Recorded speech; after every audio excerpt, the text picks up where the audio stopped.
Alhamdulillah wassalatu wassalamu ala Rasulillah wa ala alihi wa sahbihi wa man wala amma ba'd. Allahumma alimna ma yanfa'una wanfa'na bima 'allamtana wa zidna ilman ya rabbal alamin. Teman-teman yang dirahmati Allah Subhanahu wa taala, saya kira tidak perlu pengenalan ulang. Ya, enggak ada yang perlu diperkenalkan dari diri saya. Nama sudah jelas, Firman Hidayat Marwadi. Marwadi adalah bapak saya. Dan di antara sunnah yang banyak ditinggalkan adalah ya, pakai nama tanpa nyebut bapak. Ya, pakai nama tidak nyebut bapak ini sunnahnya orang barat. Kenapa? Orang barat kan nggak jelas bapaknya. Ya. Nikahnya nggak ada yang sah. Sehingga anak yang terlahir bukan dari pernikahan yang sah, nasabnya ke siapa? Ibu, bukan ke bapaknya. Maka nggak mau mereka nyebut bapak. Ya, daripada nyakitin hati tetangga, mending nggak usah disebut bapak sama sekali. Ini yang kemudian diwanti-wanti oleh Syekh Bakar Abu Zaid. Ya, beliau memandang sunnah pakai nama dengan menyebut nama bapak. Kita buktikan kalau kita ini terlahir dari rahim yang sah, dari hubungan yang sah. Jadi ada binnya. Ya, bapak saya tuh namanya nggak Arab ya. Terus gimana kalau nggak Arab? Ya nggak usah khawatir.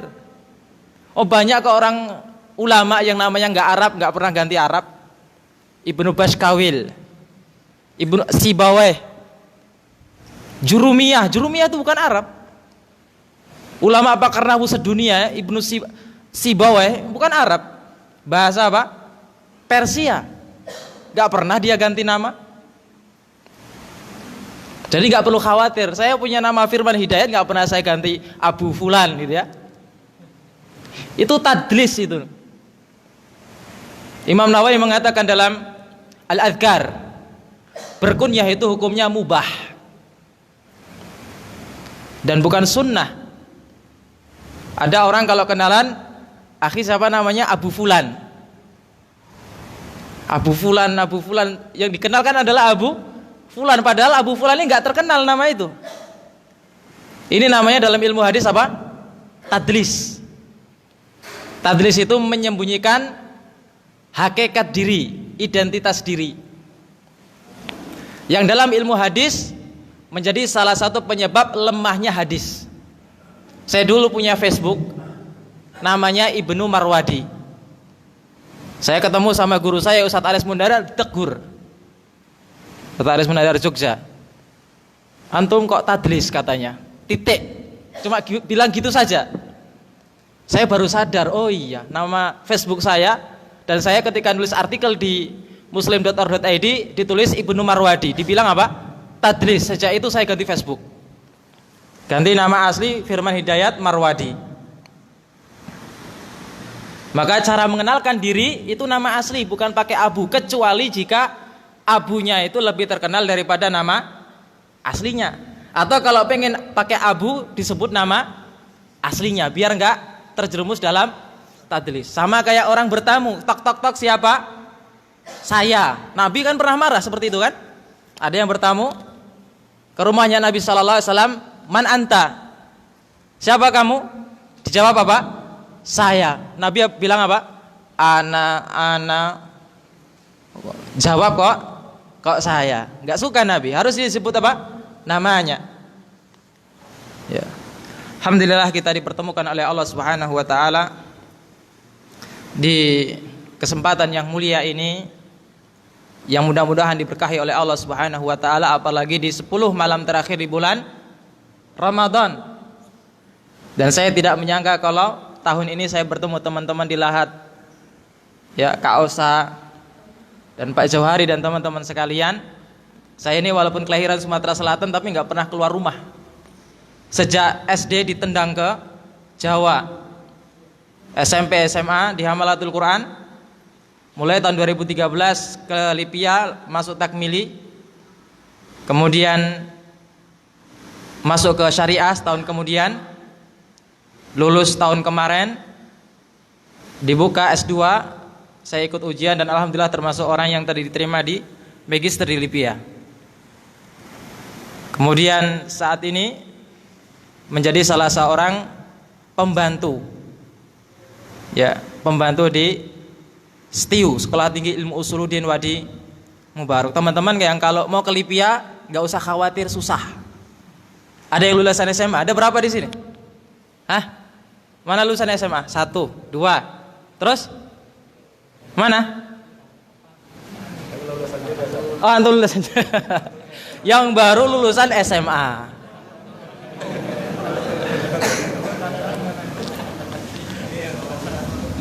Siapa?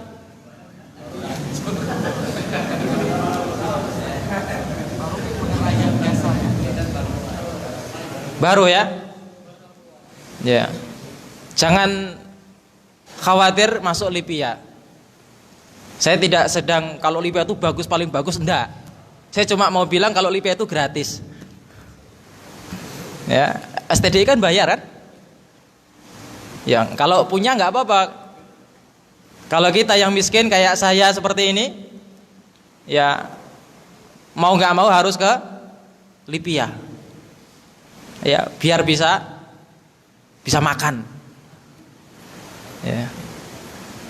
Teman saya di Lipia itu lulusan Lipia juga buka semacam i'dad untuk masuk Lipia. Jadi banyak teman-teman lulusan pondok pesantren masuk Lipia mental. Kenapa? Nggak lulus ujian. Sekarang pondok pesantren itu mayoritas tahfidz, ya kan? Nggak ada bahasa Arabnya. Ketika ujian Lipia mental, ya. Makanya teman-teman punya inisiatif buka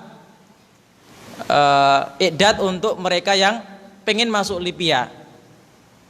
Ada yang setengah tahun, ada yang 1 tahun, dan sudah meluluskan 1 angkatan dan mereka semua keterima di Lipia, baik yang di Jakarta maupun Surabaya. Dan Lipia juga ada di Medan. Saya tidak tahu apakah Makassar ini sudah dibuka atau belum.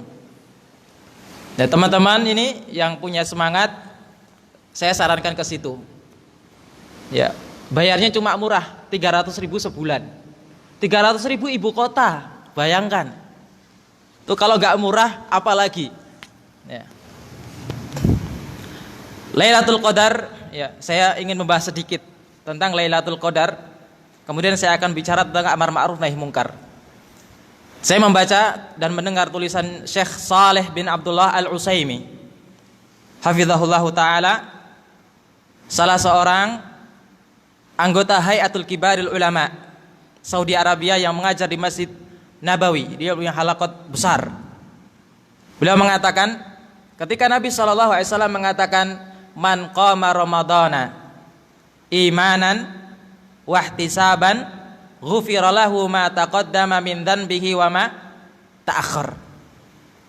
Ini adalah hadis yang menjadi cikal bakal atau yang menjadi pokok pembahasan tentang Lailatul Qadar. Kadang sebagian orang itu ketika bicara tentang kapan orang dikatakan mendapatkan Lailatul Qadar, kayak Lailatul Qadar itu suatu barang yang bisa ditemukan di tempat-tempat tertentu. Ya, padahal Lailatul Qadar itu maknanya ketika orang mendapatkan Lailatul Qadar maknanya adalah ketika orang bertepatan mendapati Lailatul Qadar, berada pada Lailatul Qadar sedangkan dia dalam kondisi beribadah. Itu sudah dikatakan mendapatkan, sadar atau tidak sadar. Ya. Sekarang ini nggak tahu kita Lailatul Qadar atau tidak. Tapi selama kita sudah melakukan ibadah, kita sudah dikatakan dapat Lailatul Qadar. Ya, makanya hadis itu mengatakan man qama ramadhana, barang siapa yang berdiri sholat, lihat, imanan wahtisaban, dengan penuh keimanan dan berharap pahala, ghufira lahu ma taqaddama min dhanbihi, maka Allah Ta'ala akan apa? Mengampuni dosanya, baik yang telah berlalu ataupun yang akan datang. Nah, kita akan memahami bagaimana kita dapat Lailatul Qadar melalui hadis ini. Hadis ini menyebutkan satu, amalan apa yang harus dikejarkan di Lailatul Qadar. Amalan yang paling mulia yang seharusnya dikerjakan di Lailatul Qadar. Yang kedua adalah syaratnya. Yang ketiga adalah jaza, ganjaran. Apa amalan itu? Amalannya adalah sholat. Maka Syekh Utsaimin mengatakan amalan yang paling utama yang hendaknya dilakukan oleh seorang hamba pada 10 malam terakhir, terutama di malam Lailatul Qadar adalah sholat. Makanya batas minimal orang dapat Lailatul Qadar itu adalah ketika orang di sore harinya sholat maghrib berjamaah, pada isanya sholat berjamaah dan sholat tarawih bersama imam, dan sholat subuh sudah dikatakan dapat Lailatul Qadar. Karena Nabi mengatakan man shalla ma'al imami hatta yansarif kutiba lahu apa? Barang siapa yang sholat tarawih bersama imam sampai imam itu salam, maka dia dihitung seperti orang yang sholat semalam suntuk. Ini sudah dikatakan mendapatkan Lailatul Qadar. Ini batas minimal. Dan inilah perbuatan dan ibadah inilah yang banyak dilakukan oleh mayoritas kaum muslimin. Ini pertama, jadi sholat. Ya, kalau Nabi SAW di malam Lailatul Qadar itu sholatnya semalam suntuk. Semalam suntuk, gak berhenti-berhenti. Ya, ada yang sholatnya di awal kemudian di akhir. Jadi sholat tarawih di awal malam setelah isya, kemudian witirnya nanti bersama imam. Ada yang sholatnya cuma di awal saja. Sholatnya cuma di awal saja agar mendapatkan salamnya imam, sehingga kita yang pengen menambah sholat lagi tapi tanpa witir, karena tadi sudah witir sama imam. Nabi mengatakan la witrani fil lail, tidak boleh ada 2 witir yang dilakukan dalam satu malam. Ya. Lalu bagaimana dengan membaca Al-Quran, bersedekah, berbuat baik, berdoa di malam Lailatul Qadar? Maka ibadah-ibadah selain sholat itu kedudukannya di bawah sholat, khusus malam Lailatul Qadar. Karena hadisnya mengatakan apa? Man qoma, siapa yang berdiri menegakkan sholat. Maka orang yang sholat saja semalam suntuk tanpa membaca Al-Quran di luar sholat, artinya dia tetap membaca Al-Quran ketika sholat itu, dengan semalam suntuk itu lebih baik daripada orang yang cuma membaca Al-Quran atau cuma sedekah. Karena hadisnya mengatakan man qoma. Ya kalau kita tadi sudah witir, maka boleh kita sholat lagi, tapi tanpa ada witir. Namanya sholat mutlak. Ya, sholat sunnah mutlak. Ya. Kemudian syarat supaya mendapatkan Lailatul Qadar dalam hadis tadi mengatakan apa? Ada 2 syarat. Yang pertama adalah iman kepada Allah, iman bahwasanya apa yang dia lakukan adalah semata-mata taat kepada Allah. Kemudian yang kedua adalah apa? Mengharap pahala. Ya. Harus ditimbulkan dalam hati kita ada niat. Karena kalau tidak ada niat maka tidak akan dapat pahala. Ya. Karena ibadah yang tidak ada campur baurnya, tidak ada korelasinya dengan dunia, harus ada niat. Niat ibadah. Makanya ibadah itu ada 2. Ada ibadah yang ibadah mahdoh, semata-mata adalah ibadah, dan ada ibadah yang ghair mahdoh. Ada ibadah yang punya apa? Dia itu punya sisi keduniaan. Seperti apa? Menafkahi keluarga. Itu ada sisi keduniaannya. Kalau ibadah mahdoh maka dia harus niat supaya dapat apa? Dapat pahala. Karena niat mendapatkan wajah Allah Subhanahu wa taala. Tapi kalau yang kedua, kita tidak perlu. Cuman kita enggak dapat pahala. Ya, menafkahi istri misalkan hanya dianggap sebagai kebiasaan, ya, yang namanya laki-laki wajarnya ngasih nafkah, ini enggak dapat pahala. Cuma dia juga tidak dapat dosa. Dia akan mendapatkan pahala manakala dia meniatkan bahwa dia menafkahi istri itu semata-mata melakukan perintah Allah Subhanahu wa taala. Ya, lah kalau sholat, ya ibadah tadi yang sholat yang semata-mata adalah tidak ada sisi keduniaannya, orang cuma sekedar sholat, ya tidak niat ibadah, ya tidak dapat juga.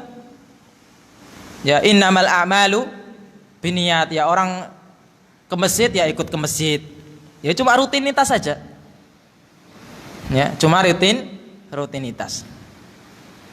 Yang ketiga, dalam hadis itu disebutkan apa? Jaza,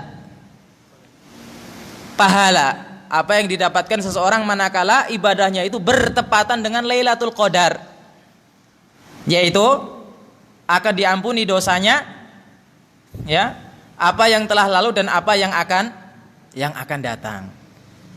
Ya. Semoga Allah Subhanahu wa taala memberikan kita taufik mendapatkan Lailatul Qadar ini. Dosa kita ini terlalu banyak, tapi kita tidak boleh putus asa seperti orang yang mengatakan, ya Allah, dosaku terlalu banyak sehingga aku tak pantas mendapatkan surga. Tapi demikian aku juga tidak kuat masuk neraka. Lalu minta apa? Hah? Ada kan syair seperti itu? Ya.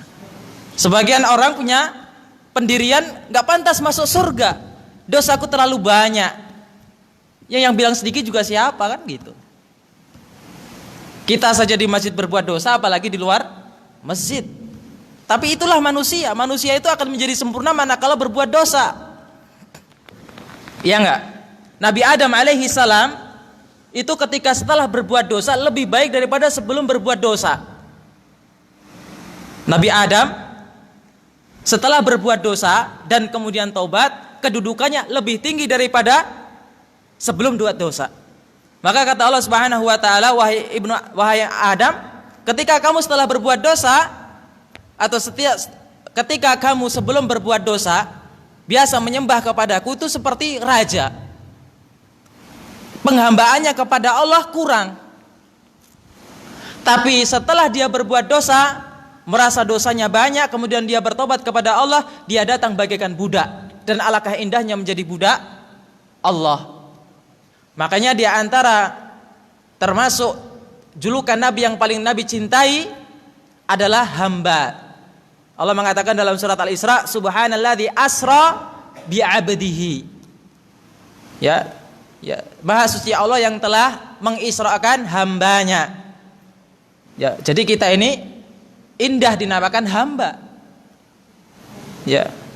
Allah tidak mengatakan subhanalladzi bi rasulihi atau bi nabiyhi, tidak, tapi Allah mengatakan subhanalladzi asra bi 'abdihi.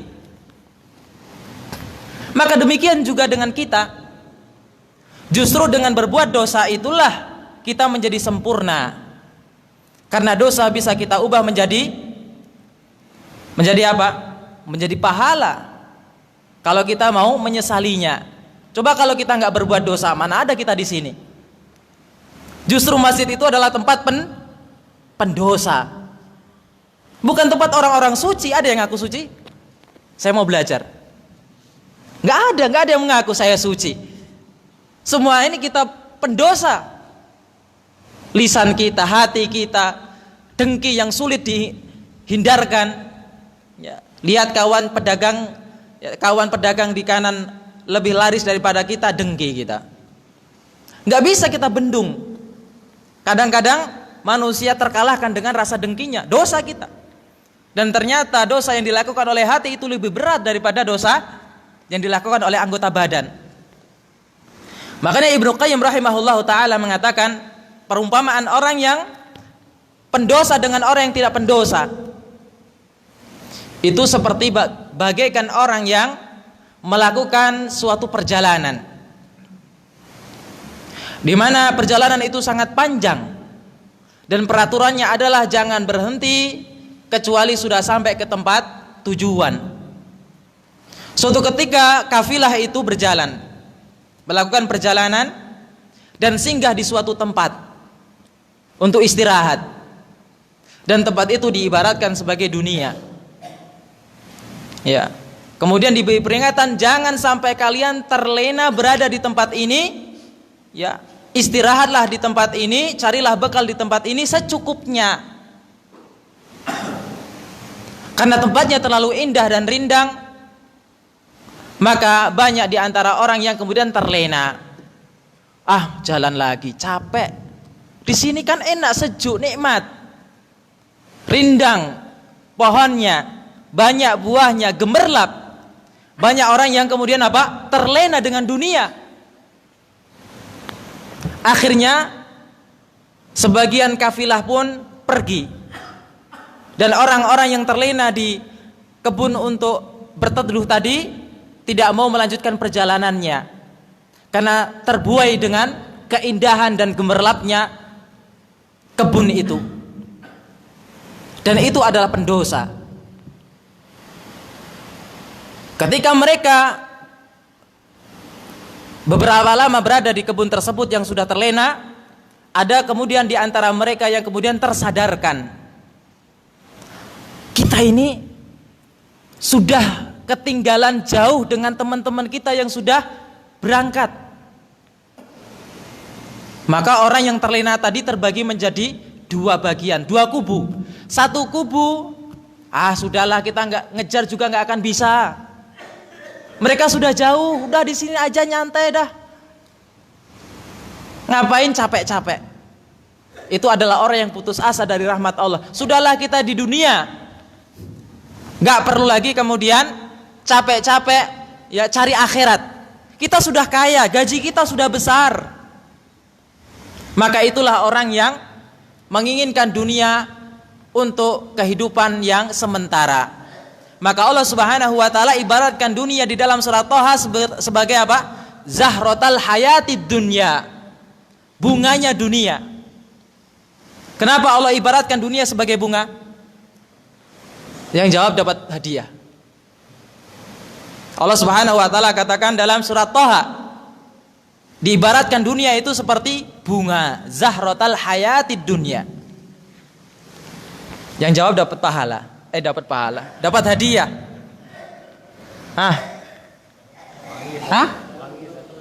Gimana?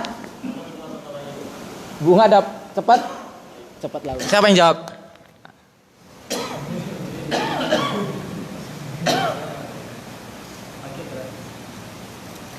Bukan ya? Dah habis. Ya hadiahnya cuma satu. Saya jawab cuma satu. Semoga bermanfaat. Bunga itu melenakan. Bunga itu melenakan, dan bunga itu adalah awal daripada apa? Buah. Kita melihat bunga mawar indah, kita ingin memetik. Berlomba-lomba ingin memetik untuk dibawa ke rumah. Tapi kalau kita benar-benar memetik bunga itu, 5 menit kemudian akan layu. Yang kemudian akan dibuang ke kotak sampah. Tapi kita sudah nggak sabar. Udah indah banget nih. Enak kalau dibawa ke rumah, apalagi diletakkan di telinga. Wah. Kayak orang Bali ya, kasih bunga di sini. Tapi coba kalau kita sabar sebentar. Kita tunggu beberapa minggu kemudian, dia akan berubah menjadi buah. Buah tidak hanya indah untuk dilihat, tapi indah untuk dinikmati. Rasanya manis, bisa dinikmati, bikin kenyang. Kalau kita mau sabar, dunia juga seperti itu. Kalau kita terburu-buru mendapatkan dunia, maka semuanya akan musnah. Dalam kaidah fikih dikatakan man ta'ajjala qabla awanihi hurima husuluhu.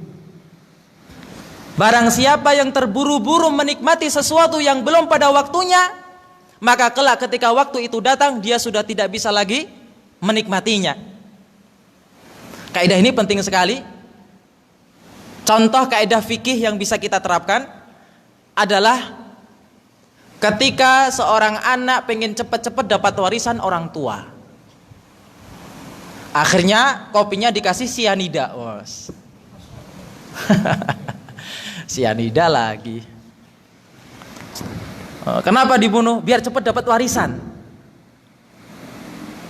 Nah bener, dikasih sianida mati pula orang tua. Ya akhirnya ya air mata buaya pun keluar. Nangis, orang tua saya meninggal, tapi dalam hatinya wah ntar lagi nikmat nih ya, bisa beli empek-empek berapa gudang tuh ya. Ketika dia membunuh orang tua untuk mendapatkan harta yang dia inginkan, maka syariat Islam justru melarang, justru mengharamkan warisan diberikan kepada pembunuh. Makanya Nabi mengatakan la yarithu al-qatil. Orang yang membunuh tidak akan bisa mendapatkan warisan. Itu kenapa? Dia terburu-buru mendapatkan harta. Dan ketika sudah tiba waktunya, yaitu ketika orang tuanya meninggal, dia nggak akan dapat harta. Waktu kecil ya kita malah banyak main ketika SMP SMA. Ya banyak mainnya, banyak nggak belajarnya. Ketika tua susah. Kenapa? Karena pada waktu yang seharusnya kita main-main, yaitu ketika tua, ketika muda yang seharusnya kita berletih-letih, belajar serius, tapi kita tidak serius. Yang akhirnya ketika tua yang seharusnya kita istirahat, menikmati apa yang kita tanam, apa yang kita jerih payahkan, kita tidak bisa lagi. Karena yang indah sudah kita nikmati di waktu muda. Dunia juga seperti itu. Manakala kita terburu-buru menikmati dunia, mendapatkan gemerlapnya dunia, maka di akhirat kita tidak akan dapat lagi. Orang yang kemudian ketika dunia sudah minum khamr, terburu-buru minum khamr, padahal di dunia khamr boleh tidak? Tidak boleh. Di akhirat boleh tidak? Boleh. Kata Nabi SAW, orang yang sudah minum khamr di dunia, di akhirat tidak akan minum khamr. Kenapa? Man ta'ajjala qabla awanihi hurima husuluhu. Orang yang ketika dunia laki-laki suka pakai pakaian yang terbuat dari sutra, bukan sutra Samarinda. Kalau sutra Samarinda itu bukan sutra, sutra-sutraan itu. Ya sutra yang betul-betul sutra, yang lembut, yang harganya mahal, yang terbuat dari apa? Ya. Apa? Mula sutra. Atau ininya apa? Ya, liurnya apa? Bukan liurnya orang ya, liurnya walet. Ya, orang yang sudah terburu-buru pakai sutra ketika dunia, di akhirat dapat tidak? Tidak dapat. Kenapa? Karena dia terburu-buru. Kembali ke permisalan Ibnu Qayyim. Orang yang tadi tertinggal oleh sang kafilah terbagi jadi dua. Mereka yang sudah terbuai dengan dunia, terbuai dengan tempat istirahat tadi, yang kemudian tidak mau nyusul. Tapi ada sebagian orang yang merasa dirinya harus segera menyusul, yang akhirnya dia pacu kudanya, yang akhirnya dia mengerahkan segala kekuatan yang dia miliki untuk menyusul temannya. Yang saking semangatnya sampai teman yang tadi sudah pergi lebih dahulu terkalahkan. Dan ini rata-rata orang yang kemudian tobat dari setelah jadi preman. Ya enggak? Orang yang dahulu bejat, yang tidak ada kejahatan kecuali dia kerjakan, kemudian mendapatkan hidayah dari Allah Subhanahu wa taala, ibadahnya biasanya apa? Kenceng. Bahkan dia bisa mendahului orang yang dahulu sejak lahir, sejak masih kecil, orang-orang yang rajin ke masjid. Tapi biasa-biasa saja. Tapi yang kemarin berbuat bejat di pasaran, suka nagih hutang dengan cara kasar, atau suka malah orang, kemudian dia tobat, biasanya ibadahnya semakin kencang. Dan itulah perumpamaan orang yang taubat. Maka kenapa kita ini berdosa? Karena dosa itu bisa kita ubah menjadi rahmat. Makanya Rasul Ibnu Qayyim mengatakan aninul mudznibina ahabu ilallah. Linangan air mata orang-orang yang berdosa karena takut kepada Allah lebih Allah cintai daripada orang yang ahli ibadah tapi sombong.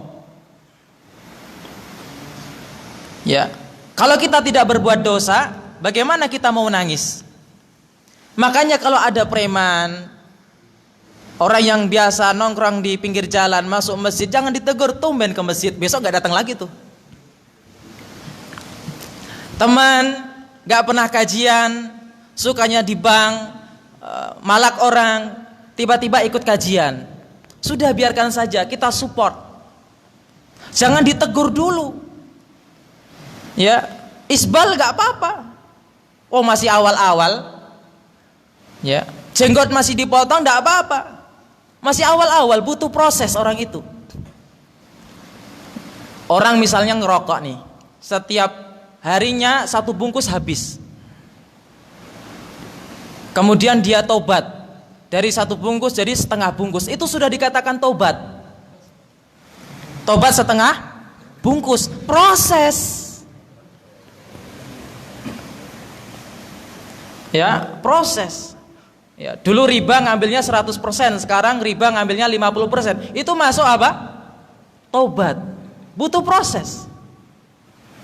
Kalau laki-laki biasanya masih nggak terlalu terlihat. Biasanya di kalangan akhwat dan ibu-ibu. Lihat temannya jilbabnya masih nasi bungkus, ya langsung apa? Dideketi lomba-lomba, berlomba-lomba untuk apa? Ukhti anti. Nah, besok nggak datang lagi tuh. Kita biarkan mereka itu punya proses, sebagaimana kita dulu proses. Dan wajar orang proses itu. Proses itu macam-macam, orang itu beda-beda. Ada yang sepekan sudah bisa menyesuaikan diri, ada yang baru bisa setelah 1 bulan, ada yang 1 tahun, ada yang 2 tahun. Itu perlu proses. Uang Allah menciptakan langit dan bumi ini saja perlu proses. Bukan Allah tidak mampu menciptakan alam semesta ini dalam 1 kejap. Tidak, Allah mampu, Allah maha bisa. Tapi Allah menciptakan alam semesta ini dalam waktu 7 masa. Untuk apa? Ngajari seseorang, mengajari manusia bahwa segala sesuatu itu butuh proses. Ya, jangankan alam semesta, ya, masak mie aja butuh proses. Bumbu duluan atau air duluan? Air duluan, ya. Butuh proses, ya. Maka tadi orang yang berdosa tadi kadang-kadang jauh lebih baik daripada orang yang sejak kecil berbuat baik, karena ya dia sudah tahu tertinggal jauh dari temannya. Ya, maka tidak ada lagi yang namanya mantan preman, itu sudah tidak ada. Oh, kalau sudah tobat tidak perlu lagi diceritakan. Saya itu dulu, masya Allah, jangankan asoka, ya, topi miring saja saya minum, baygon saja saya oplos. Orang kan kalau sudah gila itu kan semuanya dimakan. Ya, paling tidak makan antimo. Ya, makan antimo yang banyak itu bisa ngefly. Ya, bisa terbang. Itu saya coba diceritain, saya juga nggak pernah. Ya, kalau enggak apa? Ngelem. Tahu ngelem? Beli apa? Hah? Aibon. Dihirup-hirup, wah, ngefly. Ya. Jadi itu liku kehidupan manusia. Zahratal hayati dunya linaftinahum fi. Ya, kita harus sabar menghadapi dunia ini. Ya, banyak teman ngaji kita yang miskin. Ya, miskin itu kan zahirnya, tapi hatinya kaya. Antum tahu artinya kaya? Kaya itu bahasa Arabnya ghani. Ghani itu artinya apa? Orang yang sudah nggak butuh. Itu artinya ghani. Kalau fakir, orang yang butuh. Jadi kalau ada orang yang sudah kaya tapi masih ngoyo kerjanya, dia masih fakir karena dia masih butuh. Tapi kalau orang miskin, hartanya biasa saja tapi kerjanya nggak ngoyo, nerima apa adanya, anaknya banyak, ya. Kalau naik motor depan 2, belakang 2, istrinya di paling belakang, yang 5 ditinggal di rumah. Tapi hatinya kaya, tidak butuh, tidak pernah minta-minta, nggak pernah mengeluh, ngaji rajin, nggak pernah riba, ya makan biasa saja. Itulah orang yang kaya, kaya hatinya. Para salaf mengatakan, law annal muluka wa abnal muluka ya ya'lamu ma nahnu fihi minan ni'am la jalladuna bisuyufi. Kalau seandainya para raja-raja, para putra mahkota raja kerajaan mengetahui nikmat yang kami rasakan selama ini, niscaya mereka tidak akan segan-segan menggal kami untuk merebut nikmat yang kami rasakan. Apa maksudnya? Nikmat iman. Karena nikmat iman itu rasanya apa? Manis. Nikmat iman itu rasanya manis sekali. Sehingga nikmat iman itu bisa dirasakan lebih daripada nikmat dunia. Para raja tidak bisa menikmati itu semua. Karena memang apa? Karena mereka dunia itu membuat hati keras. Makanya kita diwajibkan puasa di bulan Ramadan, supaya hati kita ya lembut, supaya kita merasakan apa yang dirasakan orang miskin. Ada lelucon, seorang anak tanya kepada bapaknya, ayah kenapa kita diwajibkan puasa di bulan Ramadan? Dijawab, supaya kita merasakan apa yang dirasakan oleh orang-orang miskin. Sedangkan ayah dan bapak itu buka pakai pizza. Wahai ayah, apakah orang miskin juga makan pizza? Dia tadi katanya apa? Supaya merasakan apa yang dirasakan orang miskin. Lah kalau begitu apa mereka juga makan pizza? Apa yang kita makan pizza? Apa yang kita makan sekarang ini? Ya, tapi kadang orang itu lalai dari hikmah puasa yang seharusnya merasakan apa yang dirasakan orang miskin, tapi malah pengeluaran di bulan Ramadan lebih banyak daripada di luar Ramadan. Ya, bukannya apa lain. Ya, sahur makan beratnya lain lagi. Habis tadarusan lain lagi, nanti mau buka lain lagi, banyak sekali. Enggak jadi merasakan apa yang dirasakan orang-orang miskin. Teman-teman yang dimati Allah Subhanahu wa taala, kita sampai jam berapa? Subuh? Enggak. Sampai jam berapa? Atau sudah? Sampai subuh. 11. Ini baru jam 10. 10:30. Hah? 10:30. Tadi jam 11 kurang berapa? Kurang 10. Nanggung sekali ya. Kenapa enggak jam 12 gitu ya? Teman-teman yang dirahmati Allah Subhanahu wa taala, alhamdulillah kita termasuk orang yang diberi petunjuk oleh Allah Subhanahu wa taala merasakan nikmatnya hidup di atas kebenaran, di atas sunnah. Oleh karena itu di antara egois, di atasnya egois adalah ketika kita melihat orang dan keluarga kita hidup di tengah ajaran yang tidak benar. Mereka mengarah ke jurang neraka, kemudian kita biarkan. Maksudnya apa? Gerbang ini adalah gerbang sunnah, gerbang surga. Kita melihat teman kita, saudara kita, ya, tidak mengenal apa yang kita kenal, tidak merasakan apa yang kita rasakan. Antum tahu pahala menuntut ilmu? Kata Nabi sallallahu alaihi wasallam, "Man ghada ilal masjid la yuridu fiha illa an yu'allimal khair aw yata'allamuhu illa walahul hajj." Atau kama qala sallallahu alaihi wasallam. Atau nas hadisnya,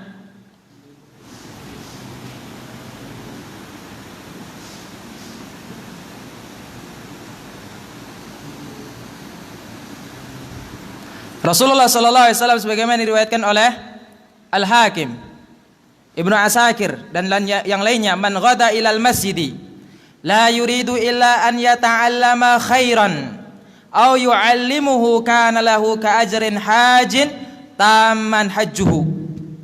Barang siapa yang datang ke masjid, dia tidak punya urusan dan tidak punya maksud dan niat kecuali untuk mengajarkan dan belajar atau mengajarkan ilmu, maka dia akan mendapatkan pahala apa yang didapatkan oleh orang yang menunaikan ibadah haji. Dan hajinya itu haji yang sempurna. Sekarang antum tahu haji berapa? Bayarnya berapa? 30 juta, ada yang 50 juta, itu pun harus nunggu bertahun-tahun. Itu pun kalau umurnya nyampe. Ada yang sudah daftar haji plus lagi tapi mati sebelum menunaikan ibadah haji, seperti kakek saya. Sudah didaftarkan oleh paman saya, kurang dari 1 tahun menunaikan ibadah haji, meninggal, wafat. Wafat 1 tahun sebelum ibadah haji, padahal sudah nunggu bertahun-tahun. Lah ini ada amalan yang bisa membuahkan ibadah haji atau pahala yang didapatkan oleh orang haji, tapi banyak orang yang tidak mau. Kenapa? Karena cuma beda gelar, nggak ada hanya. Ada orang pulang dari sini punya H gitu, ditulis H fulan, karena sudah datang ke masjid belajar gitu, pengajian, apalagi berulang kali. Tidak ada. Justru karena tidak ada hanya itulah orang tidak mau haji ke sini, dalam artian belajar ke sini, belajar ke masjid. Ya sudah di rumah saja toh kita bisa nonton televisi. Nah, kita punya MP3, kita punya banyak buku. Beda. Kita duduk di majelis-majelis seperti ini, ya beda rasanya ketika kita menyaksikan televisi. Karena belajar di majelis ilmu tujuannya bukan saja mencari ilmu, tapi apa? Cari pahala. Makanya saya tidak setuju dengan sebagian dai yang memaksa para hadirin bawa kitab dan bawa buku catatan. Saya tidak setuju. Kenapa? Karena banyak orang yang mikirnya tuh lambat. Dia tuh ngomongnya cepet, gak ada ketawanya, tidak ada jedanya. Terus disuruh jamaahnya suruh nulis, gak bisa. Orang sudah lari duluan, kok antum gak bawa kitab, besok gak datang. Kata Rasul sallallahu alaihi wasallam, "Ijtama'a qaumun fi baitin min buyutillah yasluna kitaballah wa yatadarasuna fima bainahum illa nazalat alaihimus sakinah wa ghasyiyatuhumur rahmah wa hafathumul malaikah wa dzakarahumullahu fiman indah." Tidak ada satu kelompok manusia yang ngumpul-ngumpul di rumah Allah untuk tadarus Al-Qur'an dan mempelajarinya kecuali akan turun ketenangan. Ada yang di sini masih ingat hutang? Ngacung? Gak ada ya? Ya, dilupakan sejenak. Ya, ke sini dilupakan, nanti sampai rumah ingat lagi nggak apa-apa. Yang penting di sini udah lupa dulu. Konsentrasi di sini. Illa nazalat alaihimus sakinah wa ghasyiyatuhumur rahmah, akan turun ketenangan. Ya, ada yang masih gusar di sini? Gusar apa? Nahan kencing. Ya, makanya kalau yang mau pipis ya silahkan, tidak apa-apa. Wa hafathumul malaika, para malaikat akan Allah turunkan untuk mengelilingi. Wa dzakarahumullahu fiman indah, Allah Subhanahu wa taala akan mengabsen, memuji-muji orang yang berada di majlis A, B, C, D, E di hadapan para malaikat. Maka tujuan di antara tujuan menghadiri pengajian itu adalah cari tadi itu ketenangan. Gak dapat ilmu tidak apa-apa, yang penting dapat ketenangan. Maka gak bawa buku tidak apa-apa. Dulu majelisnya Imam Ahmad yang menghadiri itu ribuan. Sepertiga di antara nulis, yang lainnya cuma mendengarkan, tidak bawa kitab. Ada Imam Ahmad ngusir gitu, antum gak bawa kitab, besok bawa. Enggak. Imam Ahmad tetap membiarkan mereka, karena mereka belajar akhlak dari Imam Ahmad. Cari akhlak dari guru. Mulazamah itu tidak hanya mulazamah ilmu, tapi mulazamah akhlak. Kita mendapatkan ketenangan itu sudah cukup. Kalaulah kita tidak dapat keutamaan duduk di majelis ilmu kecuali ketenangan dan pujian Allah di hadapan makhluknya, itu sudah cukup. Kalau itu memang majelis ilmu, itu sudah cukup. Tidak bawa catatan tidak apa-apa, bukan masalah. Kecuali kalau memang majelisnya itu adalah misalkan daurah, daurah yang memang dikhususkan untuk mereka yang serius ingin belajar, maka bawa kitab. Selain dia dapat ketenangan, dia dapat ilmu. Ilmu itu nilai plus dari pengajian. Teman kita ngaji, baru ngaji, tidak apa-apa tidak bawa kitab, yang penting dia dapat pahala. Maka kita ajak teman kita. Ada orang yang nggak mau ngaji lagi, kenapa?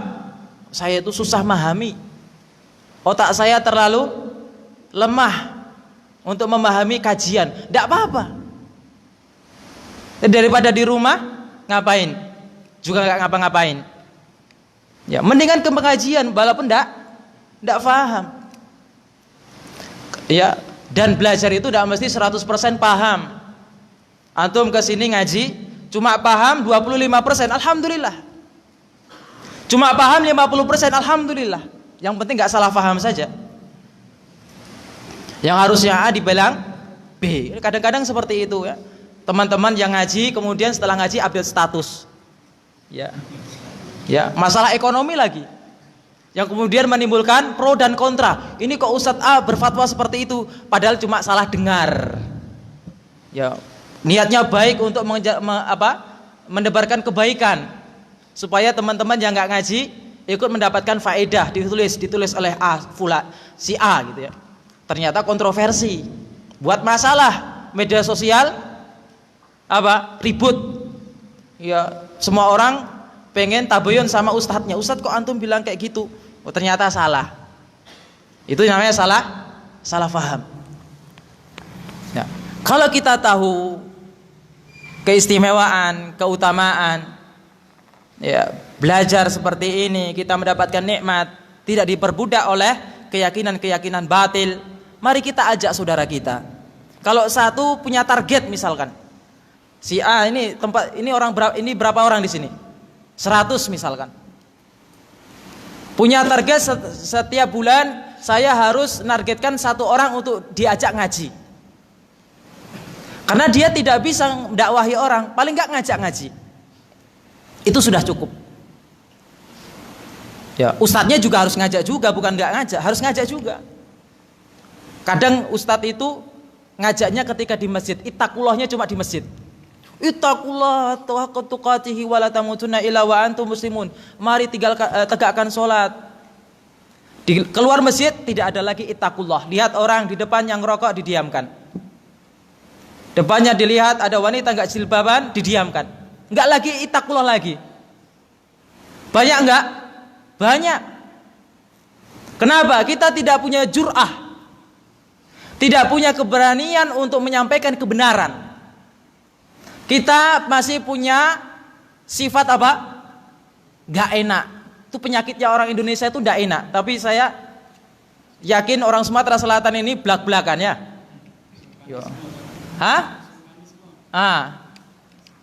Belak-belakan. Dan ini bagus jika ditempatkan pada tempatnya. Makan di rumah Padang ada gambar Pak Tua. Benar nggak? Banyak kan? Makan di tempat, ya, makan rumah nasi Padang, gambarnya Pak Tua pakai peci dan ya, pakai sarung. Banyak, bukan hanya sering, banyak. Hampir semua. Itu bukan kakek mereka. Bukan bapak mereka juga, tapi siapa? Ya. Itu namanya Engku Saleh. Engku Saleh untuk apa? Tabaruk, penglaris. Baru tahu kan? Nah. Itu kalau orang Padang. Kalau orang Jawa, Wali Songo. Wali Songo. Ya, kalau ya macam-macam ya, di setiap daerah macam-macam. Kalau di Padang ya Engku Saleh. Pernah kita negur, Pak, ini tolong dicopot. Lah kan itu kan bahaya kalau orang sampai meyakini kalau nggak ada itu nggak laris. Kalau sampai meyakini itulah yang memberi penglarisan, kan syirik kan? Apa kita tega melihat nanti di akhirat, ini kayaknya dulu yang pernah saya makan nasi Padang di tempatnya? Apa kita tidak kasihan? Kalau kita tidak kasihan, egois namanya. Kita pengen masuk surga sendiri. Surga bukan milik kita. Tapi milik bersama manakala orang sesuai dengan kriteria yang Allah inginkan. Ya, makanya kita jangan, ya apalagi orang yang nggak kita kenal. Kalau nggak kita kenal, kita negur orang itu nggak akan masalah. Toh juga nggak akan ketemu lagi, ya kan? Pernah saya makan di rumah nasi Padang di daerah Bogor, yang punya orang Padang. Saya ketika makan baru melihat ada foto kakek. Waduh, tapi sudah terlanjur, ya sudah makan saja. Mubazir kan kalau dibuang. Ya, yang salah kan bukan kita. Ya, setelah makan saya memberanikan diri. Teh itu siapa? Kebetulan istrinya yang melayani. Itu Engku Saleh namanya. Ya, saya bilang, teh tolong dicopot. Ya blak-blakan saya. Oh, kita ini orang Padang. Ya, jadi untuk simbol saja. Padahal ada keyakinan. Ya, biasanya saya bilang, ya biasanya kalau ada foto itu ada keyakinan tersembunyi. Kalau bisa dicopot. Dah titik sampai situ saja. Paling tidak dia kepikiran nanti kena syubhat kita kan, dalam tanda kutip. Kepikiran apa iya gitu. Paling tidak dia tanya kepada orang lain. Tapi kalau kita diam, jangankan mempermasalahkan, malah tanda tenang. Wah, adalah pelanggan, berarti bener nih. Ya. Ada misalkan, ya sebagian rumah itu ramai dengan foto siapa? Habib ya. Apalagi di Bogor tuh subhanallah, depan pintu, belakang pintu, di kamar, di ruang tamu, foto semua isinya.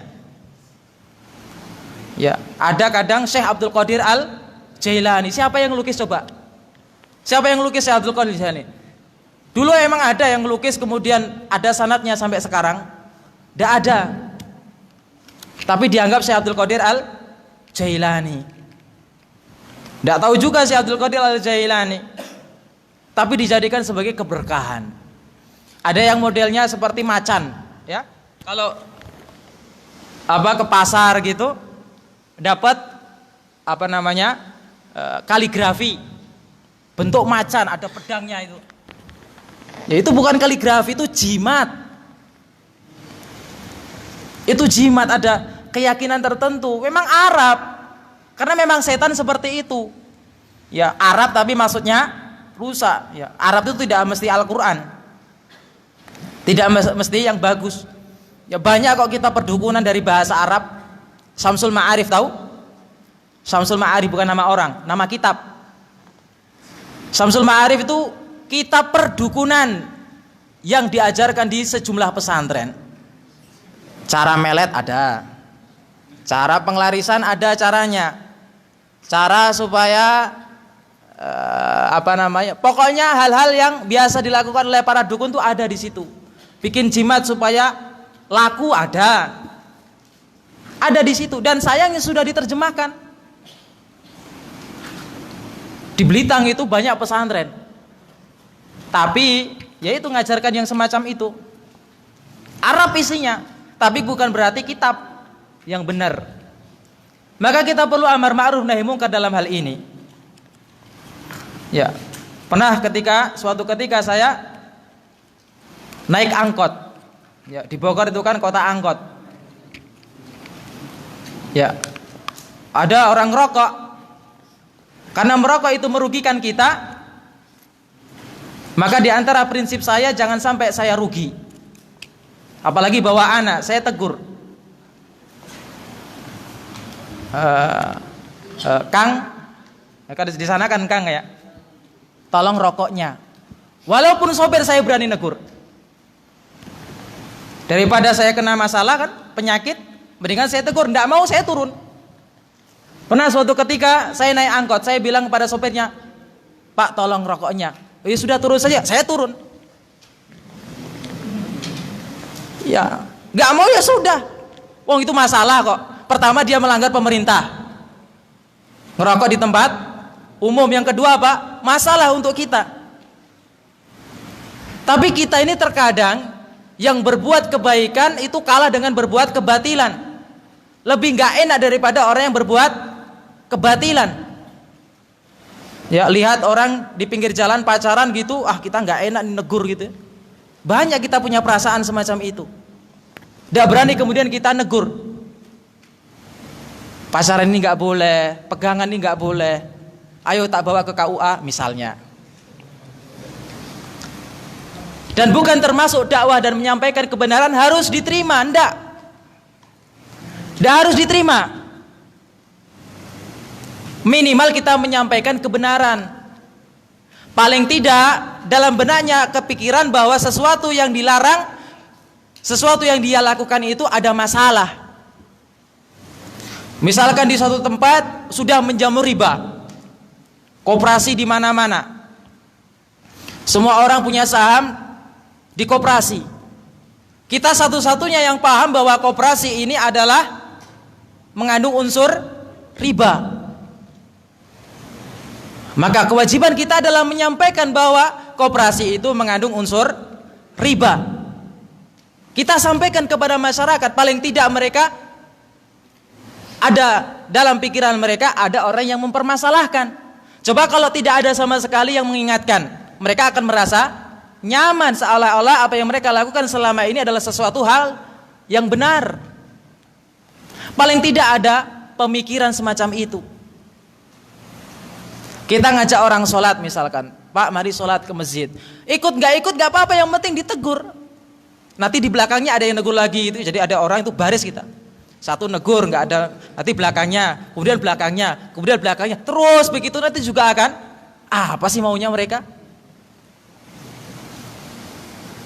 Ya. Dan kadang memang amar ma'ruf nahi munkar itu semakin terasa kalau kita pakai gamis atau jubah ya. Ultraman itu nggak akan kuat tanpa seragam. Ya nggak? Avenger, tahu Avenger? Ada yang pernah nonton? Nah, itu nggak mungkin bisa terbang tanpa seragam. Demikian juga dengan polisi, semakin gagah kalau pakai seragam. Kita pakai jubah semakin gagah, ya nggak? Kita pakai baju koko semakin gagah. Coba kalau kita pakai kaos gitu terus amar ma'ruf, Pak mari sholat, ente siapa? Beda rasanya, ya kan? Beda. Karena baju itu mempengaruhi. Makanya kenapa laki-laki tidak boleh memakai baju wanita dan wanita tidak boleh memakai baju laki-laki. Kenapa? Karena pakaian itu mempengaruhi psikis, psikologi. Ya, wanita pakai baju laki-laki itu jadi kelaki-lakian, jalannya udah beda. Laki-laki pakai daster lemah gemulai. Kenapa? Mempengaruhi. Kita pakai koko begini, pakai jubah begini mempengaruhi jiwa kita. Gak mungkin lah kita makan di jalan sambil jalan, makan sambil jalan di jalan dengan pakai jubah, gak mungkin. Kenapa? Mempengaruhi. Pakai peci gitu ya, sambil ngerokok, mempengaruhi. Ya, pernah saya naik angkot gitu, saya bawa kitab kebetulan, tapi saya pakai kaos. Di angkot itu semuanya anak-anak muda seperti saya juga takut kalau dipukuli, tapi kebanyakan ada yang ngerokok. Tapi karena saya bawa kitab ya sok-sokan kan. Bang tolong rokoknya. Berani saya, kenapa? Saya bawa kitab kok. Arab lagi. Ya. Paling enggak ada perasaan mereka bahwa yang memerintah itu adalah orang yang ngerti. Bukan kita sombong tapi cuma untuk melindungi diri. Ya takut juga kalau dipukuli. Mereka akan marah, iya. Tapi tidak semuanya mereka marah. Kadang ada yang marah, ada yang tidak. Cuman kita tidak siap untuk menyampaikan kebenaran. Saya pernah dapatkan cerita dari Syekh Tajuddin Al-Abbasi, seorang dokter yang sekarang di Indonesia, ya, asal Sudan. Dia menceritakan pesantren di Indonesia ini jumlahnya jauh lebih banyak daripada pesantren yang ada di Sudan. Tapi meskipun demikian, banyaknya pesantren di Indonesia tidak bisa menyelesaikan kemungkaran yang terjadi di mana-mana. Kenapa? Karena kita punya rasa tidak enak. Tapi di Sudan orang melihat kemungkaran langsung ditegur, kata beliau. Sehingga walaupun pesantren itu sedikit tapi kemungkaran tidak banyak. Tapi kita enggak. Kita masih punya rasa nggak enakan, tidak punya jur'ah, keberanian untuk menyampaikan. Dan itulah yang dilakukan oleh para sahabat Nabi SAW dalam waktu singkat bisa menguasai dunia. Sahabat Nabi itu tidak banyak, lebih banyak penduduk dunia, tapi dalam waktu singkat dapat menguasai dunia. Kenapa? Ada keberanian. Kalau preman saja berani jambret, berani nodong, berani ngebegal, kenapa kita tidak berani menyampaikan kebenaran? Kalaupun kita mati syahid.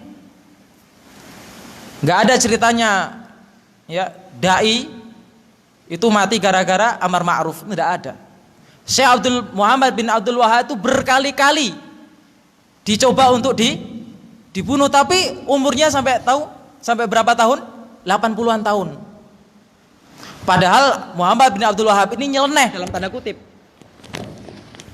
Ya, di Najd itu nyeleneh beliau ini. Karena memang mayoritas orang-orang yang berada di situ adalah orang-orang yang ya kesyirikan luar biasa. Dia satu-satunya yang bangun. Ya, tetapi ya keberanian untuk menyampaikan kebenaran itu harus diiringi dengan hikmah. Diiringi dengan hikmah. Hikmah itu meletakkan sesuatu pada tempatnya.